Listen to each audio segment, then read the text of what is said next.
मैं आपके साथ नेहा वर्मा। करनाल में ब्लैक फंगस का प्रकोप, अब तक आए 25 नए मामले सामने। करनाल में कोरोना के साथ ही ब्लैक फंगस का प्रकोप देखने को मिल रहा है। कोरोना के बाद ब्लैक फंगस की बीमारी ने डराया हुआ है। करनाल में अब तक ब्लैक फंगस के 25 मामले सामने आ चुके हैं। वहीं 41 ब्लैक फंगस के संदिग्ध मामले भी हैं, जिनकी कंफर्म रिपोर्ट आनी अभी बाकी है। कोरोना के मामले जैसे जैसे कम हो रहे हैं तो लोगों को राहत मिल रही है, लेकिन अब आई दूसरी बीमारी ने लोगों की चिंता बढ़ा दी है। चिंता इस बात की कि कैसे ब्लैक फंगस को दूर किया जाएगा। ब्लैक फंगस के मामले पूरे हरियाणा में बड़ी तेजी के साथ आ रहे हैं और उससे जुड़ी हुई दवाइयां और इंजेक्शन कम पड़ते दिखाई दे रहे हैं। करनाल में अब तक 25 ब्लैक फंगस के मामले आ चुके हैं। वहीं 41 मामले ऐसे हैं जो संदिग्ध हैं, जिनकी रिपोर्ट अभी कंफर्म आनी बाकी है। सुनिए ब्लैक फंगस पर civil surgeon doctor Yogesh Sharma ने क्या कहा। कोरोना के बाद कहीं ना कहीं ब्लैक फंगस में चिंता ही बढ़ी, कितने मामले? देखिए, अभी जब पोस्ट कोविड जो है वो म्यूकरमाइकोसिस जो है ब्लैक फंगस के केसेस में लगातार बढ़ोतरी हो रही है, और उसके चलते हुए कल जो शाम तक की हमारे पास रिपोर्ट आई है उसके अकॉर्डिंगली कल 7 नए केसेस डायग्नोस हुए हैं। और अभी तक जो करनाल में टोटल केसेस की संख्या है जो 25 cases confirmed cases of mucormycosis हैं, और इसके अतिरिक्त लगभग 41 सस्पेक्टेड केसेस भी हैं जिनकी अभी टेस्ट या और उनकी इन्वेस्टिगेशन करवाई जा रही है। सर, जो 20 बेड का है, जैसे व्यवस्था क्या की जाएगी, आगे बेड को बढ़ाया जाएगा या जैसे 20 वार्ड बनाए? नहीं, देखिए 20 बेड्स जो हैं वो एक्सक्लूसिवली इसके लिए एक वार्ड तैयार किया गया है, और जहाँ तक ये कंफर्म केसेस की बात है जो वो 20 बेड्स हैं उनमें वो पोस्ट कोविड के लिए रखे गए हैं। अभी उनमें स्पेस काफ़ी है, अभी वो बेड्स हमारे वेकेंट हैं। लेकिन जो ये दूसरे केसेस हैं, कुछ केसेस ऐसे भी हैं जो ऑलरेडी एडमिटेड हैं या आईसीयू में एडमिटेड हैं, उन केसेस में भी ये कंफर्मेशन हुआ है कि वे म्यूकरमाइकोसिस के केस हैं।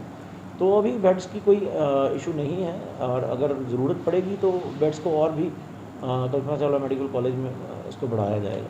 सर, ये नॉन कोविड हैं, कोविड वाले नहीं, इसमें मिक्स हैं, कुछ कोविड के बाद के हैं, और ज़्यादातर जो हैं जो अभी जो ऑलरेडी एडमिटेड केसेस हैं, मोस्टली ये जो केसेस हैं पोस्ट कोविड के केसेस हैं, जिनमें ज़्यादातर डायबिटिक हैं या और साथ में जिनमें हाई डोजेज ऑफ स्टीरॉयड जो है ड्यूरिंग कोविड के दौरान उनको यूज़ किया गया है।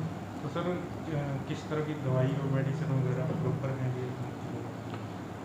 देखिए, कुछ जो एम्फोटेरेसिन बी है जो इंजेक्शन है इसका यूज़ किया जाता है, वो अभी बहुत ज़्यादा फ्रीली अवेलेबल नहीं है, लेकिन जितनी रिस्ट्रिक्टेड सप्लाई में अभी जो है काम चल रहा है, और डे टू डे बेसिस पे इसको इशू किया जाता है और पेशेंट्स को उसकी डोज दी जा रही है।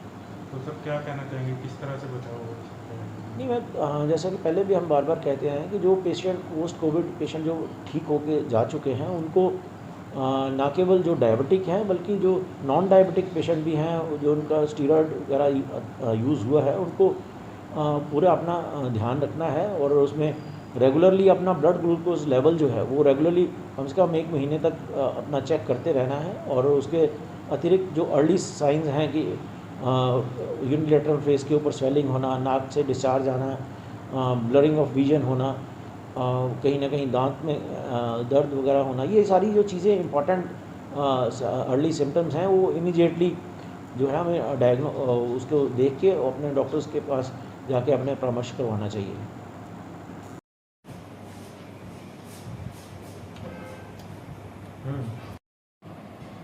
भेज तो दिया था यार, मैंने वो मेल करवा दी थी। ब्लैक फंगस के जो मामले सामने आ रहे हैं उनमें बहुत से केस ऐसे हैं जिन्हें अभी कोविड भी है और उनका इलाज चल रहा है।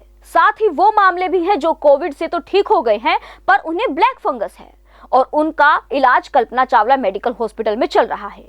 जाहिर सी बात है कि ब्लैक फंगस ने सबकी चिंता बढ़ा रखी है। ऐसे में देखना होगा कि कब तक इस पर कंट्रोल किया जाता है।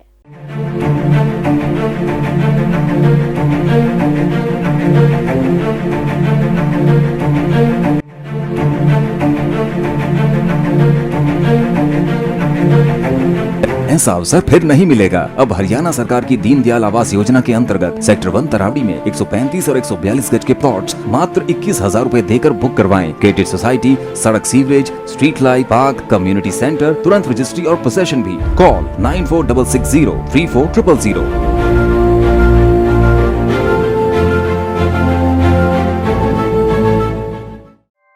ऐसे ही लेटेस्ट खबरें पाने के लिए बेल आइकन को क्लिक कर हमारे चैनल को लाइक, शेयर एंड सब्सक्राइब करें।